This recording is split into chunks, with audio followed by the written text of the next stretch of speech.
l'idée de Pierre Larty. Ah oui, j'ai jamais dit ça. Je dis juste que en tant qu'identitaire, toute personne a à se réenraciner dans son pays, y compris les Juifs. D'accord. Même s'ils sont là depuis des siècles en France, hein, mais et qui sont français. Moi, par exemple, qui qui suis né en France, du coup, je fais quoi alors? Enfin, selon le. Écoutez, vous m'êtes fort sympathique, mais dans une politique de remigration, je vous dirais de rentrer chez vous, ouais. Ah, d'accord. D'ailleurs, on peut continuer sur ce débat-là, puisque on est un petit peu sur le sujet. Qu'est-ce qui distingue ce qui doit être réémigré de ce qui ne le doit pas? Est-ce que toutes les populations d'origine étrangère, comptant immigrés, descendants d'immigrés de racines proches, doivent rentrer au pays ou non? Pierre Larty. Comme je vous disais tout à l'heure, la remigration, c'est une solution politique. C'est-à-dire qu'à la base, il doit y avoir un problème. Le problème aujourd'hui, c'est quoi? C'est une présence massive d'une immigration extra-européenne, principalement musulmane. Et cette présence d'immigrés extra-européens engendre tout un tas de conséquences néfastes sur la vie sociale et culturelle et je dirais même civilisationnelle des Européens. C'est aujourd'hui 2400 mosquées, c'est 2 nouvelles mosquées par semaine, c'est des repas de substitution, dans certaines piscines des horaires pour les hommes et pour les femmes. C'est ça le fond du problème. Donc la remigration, c'est une solution politique d'abord pour les immigrés extra-européens qui vivent d'ailleurs leur culture extra-européenne. Je veux dire, vous vous promenez dans certains quartiers de Paris, vous avez plus du tout l'impression d'être à Paris. Je pense que vous connaissez Barbès, Porte de Clignancourt. Je suis d'accord, j'appelle Paris la Médina de Paris, donc je suis d'accord. Toutefois, rien que le mot immigré que vous employez par exemple, toutefois le mot immigré que vous employez en fait, je vois pas pourquoi je m'insérerais dedans dans l'absolu. Mes parents ont la nationalité française, je suis né en France, en province, je suis français.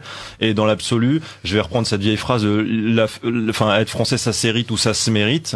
Je vois pas je n'ai pas d'histoire particulière avec le pays d'origine d'ancêtre que j'ai, l'Algérie, et je ne me sens pas une fraternité avec ce peuple. Mon peuple, pour moi, c'est la France. Je défends les Français et la France avec ce livre qui me coûte beaucoup, effectivement, parce que c'est un livre très dangereux à écrire. Je le fais vraiment par devoir.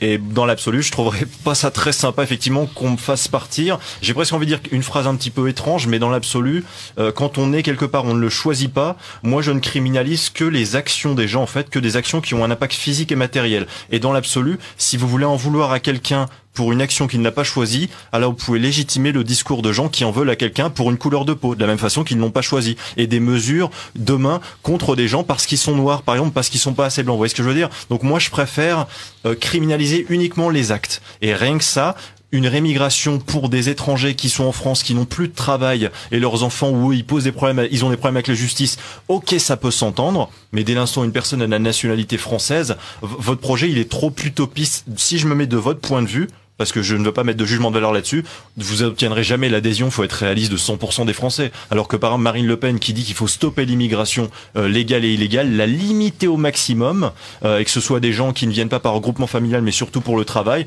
ça me semble être un projet plus réaliste, plus sensé et qui ne nuit pas à une personne qui n'a pas choisi de naître ou qui n'a pas choisi d'avoir une couleur de peau. On pourra avoir ce débat d'ailleurs entre la conception identitaire de la nationalité et la conception dite républicaine avec Pierre Larty. 2 questions, donc vous étiez encore sur une discussion avec Majid Oukacha, je vous la laisser la terminer. Et une deuxième réaction, Marion Maréchal Le Pen, dans un récent entretien à Charles, a déclaré que, vu la proportion de musulmans qui étaient présents sur le terrain, en France, la France était devenue Dar el-Islam, donc terre d'islam, en partie, donc pas avec l'ensemble des choses qui vont derrière. Quelle est votre analyse? Est-ce que ça ne montre pas qu'il y a un manque d'efficacité dans la pression qui est mise par Génération Identitaire sur ces instances-là? Vous laissez le temps de faire une réponse globale là-dessus. Merci. Je vais répondre en 2 temps. Il y a une première chose, je voulais revenir sur le concept de remigration qui a été qualifié d'utopie. En 1962, on a eu ce qu'on appelait les événements d'Algérie. En 3 mois, on a remigré 1 million d'Européens. En 3 mois.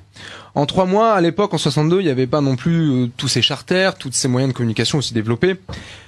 Ce qu'on a fait en 3 mois pour 1 million de personnes en 62, je pense qu'on peut le faire pour 7 millions de musulmans en 2015 avec nos moyens de communication surdéveloppés. Donc ça, je crois que dire que la remigration est utopiste, c'est à mon avis une erreur.